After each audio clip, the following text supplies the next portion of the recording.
than just hospitals and emergency departments. It also includes many other services, some of which will be touched on today. These services are provided by private providers or by the government, whether it be federal, state, and territory or local government. Today, 4 aspects of the healthcare system will be discussed. Public hospitals, followed by private health service provision, then an overview of rural health, and finally the pharmaceutical benefit scheme. Before the 19th century, public hospitals were charitable, used as a place for sheltering the sick, poor, and dying. During this time, the government was not directly involved. However, modern medicine has changed the role of public hospitals, which now offer active treatment to all types of patients. Today, acute patients in Australian public hospitals receive medical care and medical and surgical procedures at reduced costs due to the Medicare agreement.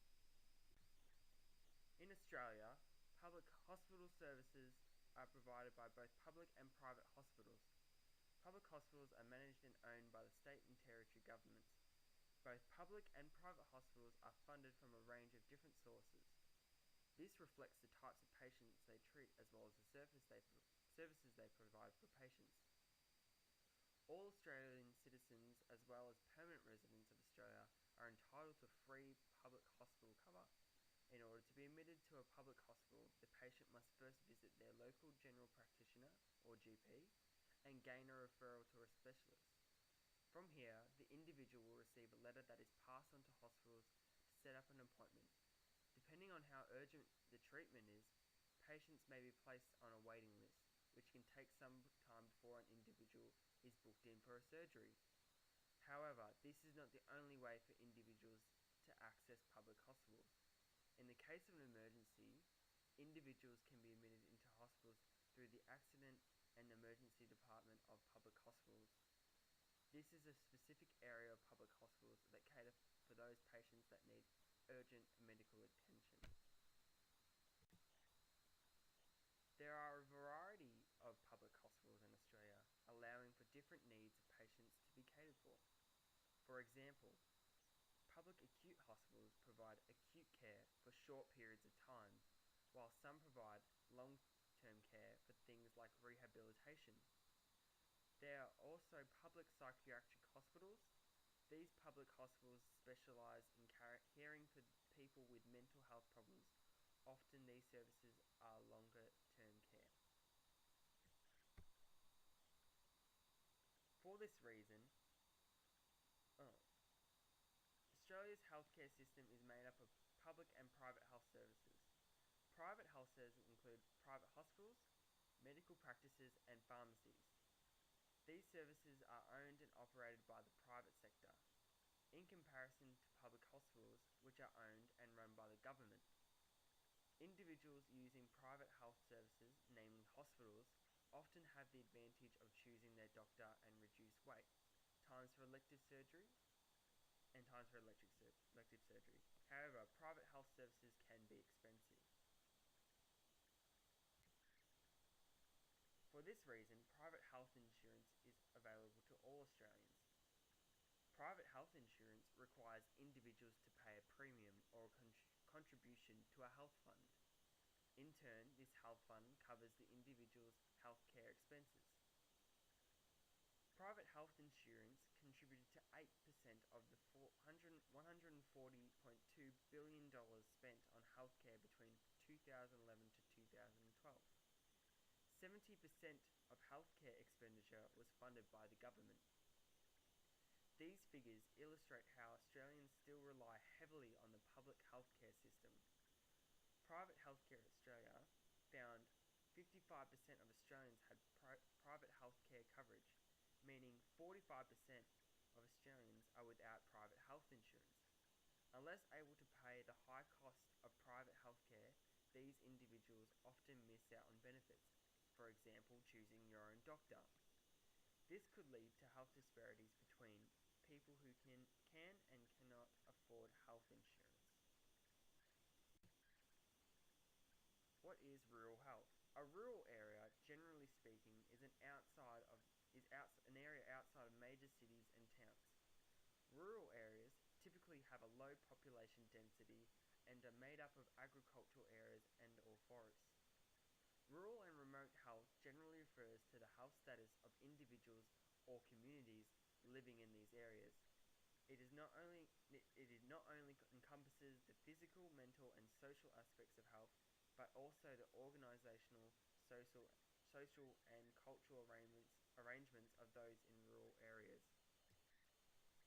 The state of rural health has changed dramatically over time and today is identified as a significant issue for the Australian population. Studying and understanding rural and remote health is important as approximately 8 million of Australia's 22 million population live in rural and remote areas. Many studies over the years have found that health and well-being in rural and remote areas is significantly poorer for people from metropolitan areas. Findings suggest a poorer health status and clear differences in the usage of particular health services.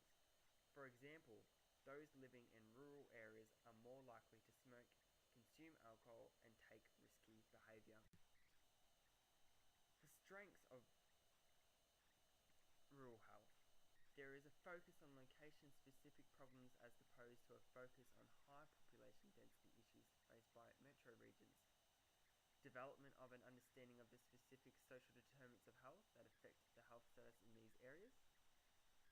Health professionals working in rural areas take on multiple health professional roles, thus increasing their knowledge and skill base. There is a cradle-to-grave approach, meaning individuals deal with the same health professionals over the course of their lives. The weaknesses of rural health, however, is the access is a major weakness. As population disperses, health outcomes decline and access to health services becomes more difficult with fewer health resources available. Getting health professionals to work in these often isolated areas is difficult. Although support is identified as a strength, it can also be a weakness. Issues of confidentiality, anonymity may arise and deter individuals from seeking medical attention. How does rural health work together in the healthcare system with other topics? Due to a high risk of injury, individuals may take out private health insurance.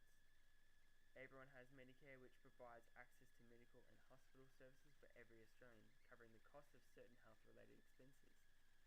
Also, opportunities arise for those living in rural areas with a background in health to seek employment and jobs.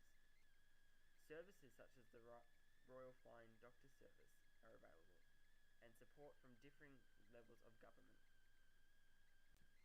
So how does it work? The Pharmaceutical Benefits Scheme negotiates the cost of medication between the Government of Australia through the Department of Health and the supplier of the drug.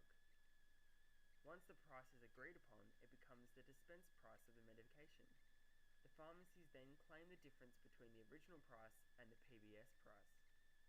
The list consists of many medicines that are deemed by the PBS to be essential medicines for a large variety of conditions. This list is revised and updated every month. The PBS marks down medicines and drugs to a price no larger than a copayment of $37.70 or $6.10 if you hold a concession card. The rest of the cost is paid by the Australian Government.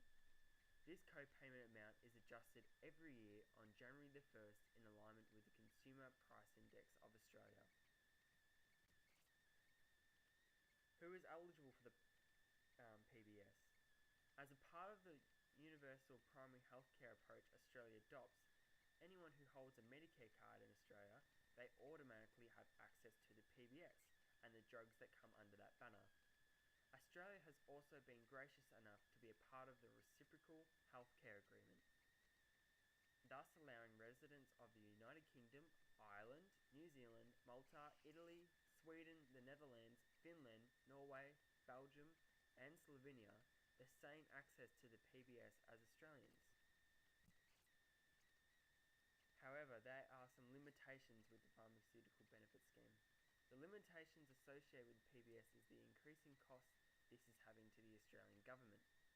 Within 1994 to 2004, the cost of the PBS grew by nearly 13% each year. This increased cost is associated with many factors, such as newly developed expensive medicines, overprescription, and Australia's ageing population.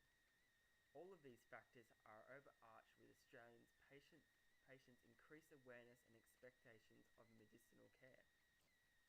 With these unsustainable increases to the cost of the PBS, along with the nation's reliance on the health promoting cost subsidy, the government has to come up with ways in which to monitor and reduce costs without reducing the efficacy of the program.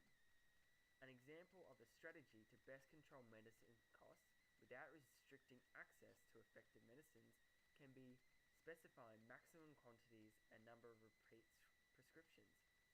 This strategy neither reduces the accessibility but allows a control for costs. By people not being able to overuse or misuse certain medicines that are no longer required. And that brings us to the end of our presentation. Thank you for listening, and if you require